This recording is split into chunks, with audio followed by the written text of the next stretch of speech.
Assalamualaikum warahmatullahi wabarakatuh, sahabat ummah yang berbahagia. Kali ini kita akan mengisahkan perjalanan hidup seorang pejuang Islam yang namanya tercatat dalam sejarah dengan tinta emas. Ia adalah salah satu sahabat mulia dari Nabi Muhammad SAW, yaitu Khalid bin Walid radhiyallahu an, sang pedang Allah yang terhunus.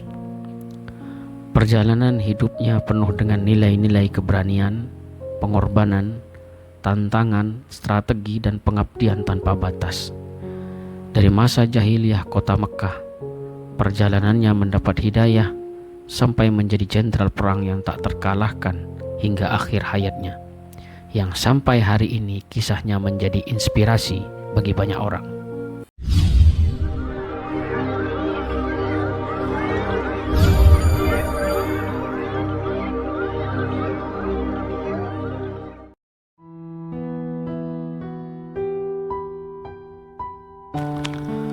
Khalid bin Walid lahir sekitar tahun 592 Masehi di kota Mekah dalam keluarga yang sangat berpengaruh dari suku Quraisy, yakni Bani Makhzum.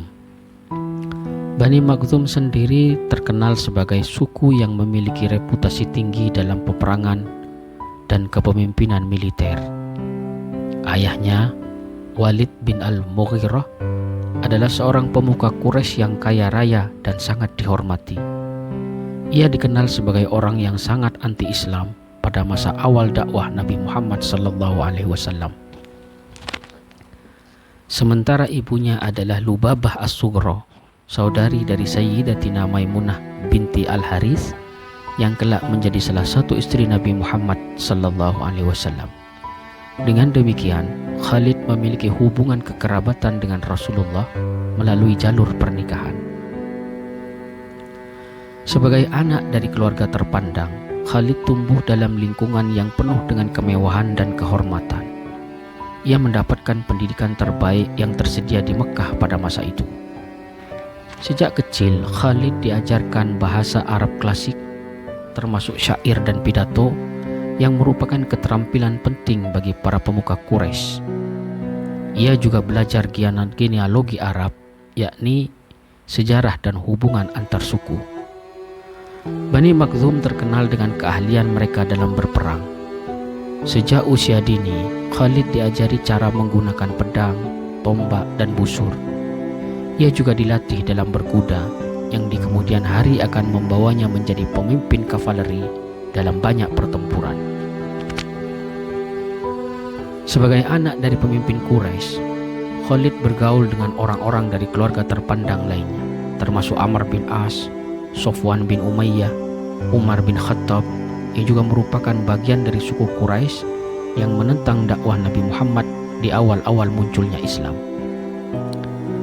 Saat memasuki masa remaja, Khalid semakin menonjol dalam banyak aspek. Ia menunjukkan keahlian luar biasa dalam strategi perang dan kepemimpinan dalam hal militer.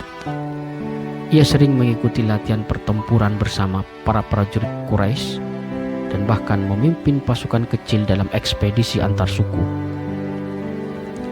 Sebagai seorang remaja, Khalid dikenal memiliki sikap yang tegas, percaya diri, dan tidak mudah gentar. Ia sering diuji dalam perkelahian antar pemuda Quraisy, di mana ia sering keluar sebagai pemenang. Ketika Islam mulai menyebar di Mekah, Khalid adalah salah satu pemuda yang tidak langsung terlibat dalam penganiayaan terhadap kaum muslimin, seperti yang dilakukan oleh ayahnya dan para pemuka Quraisy lainnya. Namun, sebagai anggota Bani Makhzum, ia tetap menjadi bagian dari kelompok yang berusaha mempertahankan tradisi lama Quraisy, yakni dengan tetap mempertahankan agama nenek moyang mereka yang masih menyembah berhala. Akibat dari pendidikan yang memadai, budaya dari orang Quraisy yang keras, dan tempaan latihan terus-menerus, Khalid tumbuh menjadi pemuda yang gagah, cerdas, dan memiliki daya tahan luar biasa dalam menghadapi setiap tekanan. Semua ini menjadi bekal berharga dalam perjalanan hidupnya kelak.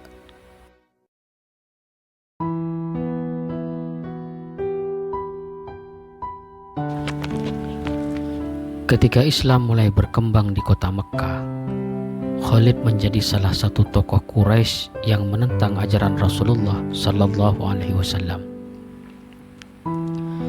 Ia bahkan ikut serta dalam perang Uhud sebagai salah satu komandan utama pasukan Quraisy. Dengan taktiknya yang brilian, ia berhasil membalikkan keadaan saat pasukan Muslim mulai lengah setelah kemenangan di awal-awal peperangan. Serangannya saat memimpin pasukan berkuda dari balik bukit Uhud, memutar mengelilingi pasukan Muslim, mendesak dan mengepung dengan cepat, yang akhirnya membuat pasukan Muslim mengalami kekalahan besar.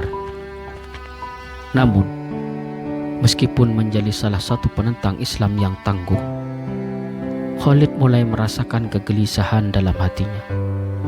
Ia melihat bagaimana Islam terus berkembang meskipun mendapat banyak rintangan. Kemenangan dan kekalahan dalam perang dengan kaum muslimin membuatnya memulai merenungkan kebenaran Islam. Terlebih lagi, orang-orang yang dikenalnya satu persatu mulai menerima Islam sebagai agamanya. Bahkan saudaranya sendiri yaitu Walid bin Al-Walid bin Al-Mughirah sudah lebih dulu menerima ajaran Nabi Muhammad dan masuk Islam dengan hati yang mantap. Setelah perjanjian Hudaybiyah, Khalid mulai berpikir lebih dalam tentang Islam. Hatinya gelisah. Kota Mekkah yang sudah tidak menarik seperti biasanya. Apalagi ia banyak menyaksikan kaum muslimin yang begitu menderita di Mekkah. Mereka disiksa, diboikot, yang akhirnya kekurangan makan. Banyak yang mati kelaparan dan terkena penyakit. Namun mereka tetap menunjukkan kegigihan dalam mempertahankan keyakinannya terhadap Islam dan tak bisa digoyahkan sama sekali.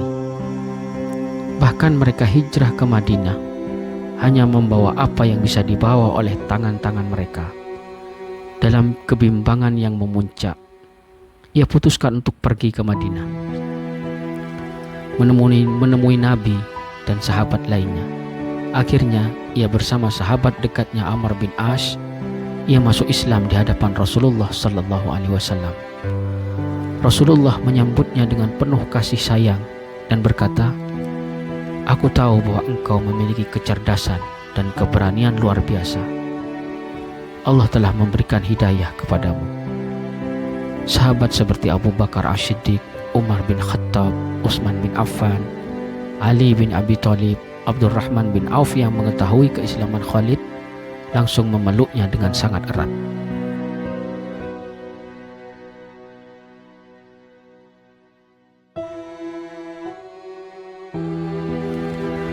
Setelah memeluk Islam, Khalid langsung menunjukkan dedikasinya dalam membela agama Allah. Ia diangkat menjadi panglima perang dalam berbagai pertempuran penting. Salah satu pertempuran pertamanya sebagai seorang muslim adalah Perang Mu'tah. Perang Mu'tah terjadi pada tahun 629 Masehi atau bertepatan dengan tahun ke-8 Hijriah. Perang ini mempertemukan pasukan muslim melawan pasukan dari Kekaisaran Bizantium Romawi serta sekutu-sekutu Arab mereka di wilayah Mu'tah yang sekarang berada di negara Yordania. Perang ini dipicu oleh pembunuhan seorang utusan Rasulullah, yaitu Al-Harith bin Umair Al-Azdi, yang dikirim untuk menyampaikan surat dakwah kepada penguasa Busra, tetapi dibunuh oleh Syurahbil bin Amr, seorang gubernur di bawah Kekaisaran Bizantium. Karena membunuh utusan dianggap sebagai tantangan perang, Rasulullah memerintahkan ekspedisi militer untuk menuntut balas. Nabi Muhammad SAW menunjuk 3 panglima utama untuk memimpin pasukan muslim yang berjumlah sekitar 3.000 pasukan. Zaid bin Harithah ditunjuk sebagai panglima utama. Rasulullah berpesan, jika Zaid gugur, maka kepemimpinan berikan kepada Ja'far bin Abi Thalib. Jika Ja'far gugur, maka panglima perang diberikan kepada Abdullah bin Rawahah. Namun jika nanti Abdullah gugur juga, maka kalian pilihlah pemimpin perang kalian yang baru. Saat pasukan muslim tiba di Mu'tah, mereka menyadari bahwa mereka berhadapan dengan pasukan Bizantium yang jauh lebih banyak. Jumlah mereka diperkirakan 200.000 tentara, termasuk pasukan sekutu dari suku-suku Arab Ghassanid yang merupakan sekutu Bizantium. Pertempuran berlangsung sengit dan satu persatu panglima Muslim gugur dalam perang tersebut. Zaid bin Harithah gugur saat memimpin pasukan Muslim menghadapi gempuran pertama pasukan Romawi. Lalu Ja'far bin Abi Thalib mengambil alih kepemimpinan, bertempur dengan gagah berani hingga tangannya terputus dan akhirnya gugur juga. Abdullah bin Rawahah melanjutkan kepemimpinan, tetapi ia juga gugur dalam pertempuran setelah bertarung dengan keberanian yang luar biasa. Dengan gugurnya 3 panglima yang ditunjuk oleh Nabi, pasukan Muslim berada dalam kondisi yang genting. Mereka kehilangan pemimpin dan pasukan Bizantium terus menekan mereka. Setelah kematian Abdullah bin Rawahah, para sahabat dalam pasukan segera bermusyawarah untuk menunjuk seorang pemimpin baru. Mereka akhirnya memilih Khalid bin Walid yang merupakan panglima perang sebelum masuk Islam. Meskipun baru beberapa bulan masuk Islam, namun Khalid sudah dikenal sebagai seorang jenius dalam bidang militer. Ada beberapa alasan utama mengapa Khalid dipilih. Yang pertama, dia memiliki keahlian militer yang luar biasa. Khalid memiliki reputasi sebagai ahli strategi perang sejak masa jahiliyah, terutama setelah keberhasilannya dalam perang Uhud sebagai komandan kavaleri Quraisy. Yang kedua, pengalaman dalam medan tempur. Meskipun baru masuk Islam, ia memiliki pengalaman luas dalam pertempuran dan memahami taktik perang, termasuk bagaimana menghadapi pasukan yang jauh lebih besar. Lalu yang ketiga, kepemimpinan yang tegas dan karismatik. Para sahabat dalam pasukan percaya bahwa hanya Khalid yang bisa menyelamatkan mereka dari kehancuran total dalam situasi yang sangat genting. Setelah mengambil alih komando, Khalid langsung menerapkan strategi militer yang cerdik untuk mengecoh pasukan musuh. Khalid mengatur formasi baru dengan mengganti posisi sayap kanan dan kiri pasukan Muslim untuk membuat kesan seolah-olah pasukan mendapat bala bantuan baru. Setelah itu dia melakukan serangan maju dan mundur dengan amat terencana. Ia memimpin serangan balik yang terkoordinasi untuk membuat musuh berpikir bahwa pasukan Muslim masih kuat dan memiliki energi untuk terus melakukan penyerangan. Khalid juga melakukan penarikan bertahap di malam hari. Pada malam hari, Khalid memerintahkan mundur secara bertahap dengan membakar peralatan yang tidak diperlukan agar tidak jatuh ke tangan musuh. Ia juga mengatur pergerakan pasukan seolah-olah mereka bersiap untuk melakukan serangan baru. Dengan berbagai taktik ini, pasukan Bizantium mulai ragu dan ketakutan. Akhirnya mereka pun melarikan diri dari peperangan. Namun Khalid memerintahkan pasukannya untuk tidak mengejar musuh lantaran jumlahnya yang masih banyak. Khalid berpikir dengan begitu pasukan muslimin sudah menang dengan tidak mengorbankan pasukan yang memang kalah jumlah dari awal. Berkat kepemimpinan dan strategi brilian ini, Khalid berhasil membawa pasukan pulang ke Madinah dengan selamat. Meskipun jumlah mereka jauh lebih kecil dibandingkan pasukan Bizantium Romawi. Ketika pasukan Muslim kembali ke Madinah, beberapa orang mengkritik mereka karena mereka tidak bertempur sampai titik darah penghabisan. Namun Rasulullah Shallallahu Alaihi Wasallam membela keputusan Khalid dan pasukan Muslimin, karena dalam perang memang harus menggunakan strategi yang pas dalam setiap pertempuran. Dalam sebuah riwayat, Rasulullah bahkan menyebut Khalid sebagai Syafullah, yaitu pedang Allah yang terhunus, sebuah gelar kehormatan yang menunjukkan bahwa Khalid adalah alat Allah dalam peperangan. Keberhasilan Khalid tidak berhenti di situ. Ia juga berperan dalam pembukaan kota Mekah, ikut dalam perang Hunain, perang Yamamah melawan Musailamah Al-Kadzab sang nabi palsu, serta perang Tabuk dan perang Yarmouk yang amat dahsyat dalam melawan pasukan Romawi. Dalam setiap pertempuran ia menunjukkan kepemimpinan yang luar biasa, strategi yang jitu, serta keberanian yang tak tertandingi.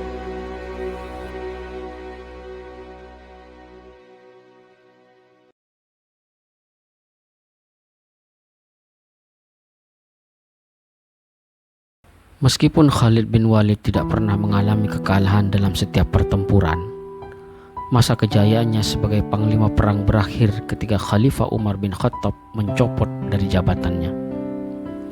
Umar tidak menggantinya karena ketidakmampuan, tetapi karena khawatir umat Islam terlalu bergantung kepada Khalid, bukan kepada Allah.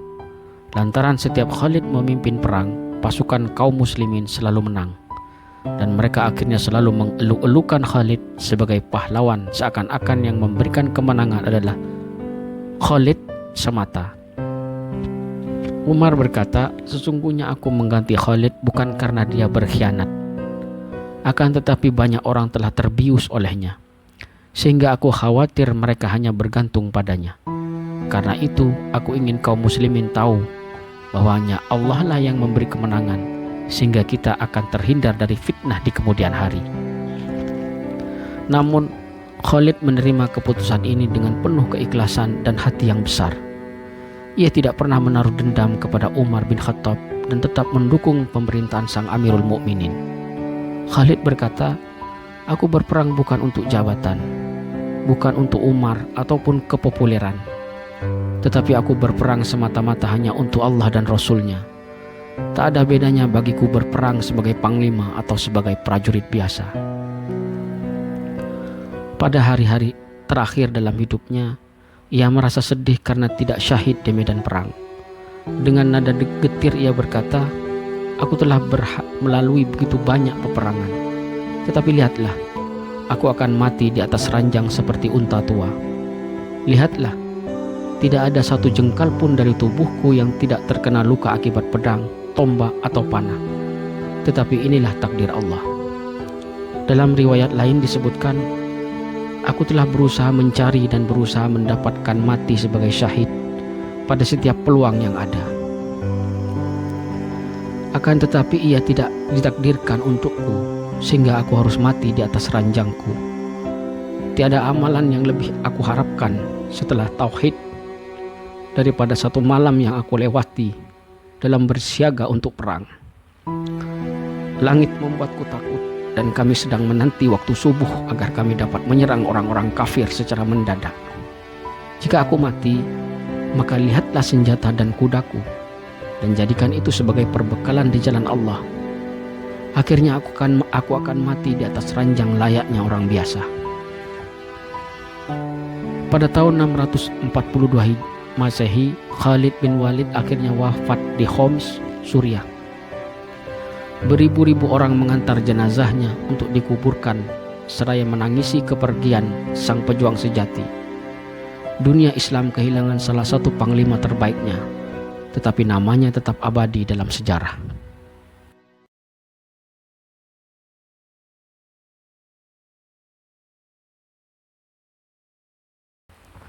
Sahabat Ummah yang berbahagia, tayangan ini hanyalah secuil informasi untuk menggambarkan kisah dari perjuangan dan pengorbanan Khalid terhadap Islam. Mungkin butuh berjilid-jilid buku, berpuluh-puluh video untuk bisa menggambarkan dengan sempurna akan kisah sahabat mulia ini. Namun, paling tidak kita sedikit tahu bahwa Khalid bin Walid adalah simbol dari sebuah keberanian, kecerdikan, cinta, dan keikhlasan dalam beramal. Dari seorang musuh Islam yang disegani hingga menjadi pembela dan pelindung setia bagi segenap kaum muslimin, ia adalah bukti bahwa iman yang tertancap dalam-dalam pada dada manusia akan memberikan keberanian menghadapi apapun. Semoga kisah ini menjadi inspirasi bagi kita semua. Terima kasih telah menonton. Sampai jumpa di kisah inspiratif berikutnya. Wassalamualaikum warahmatullahi wabarakatuh.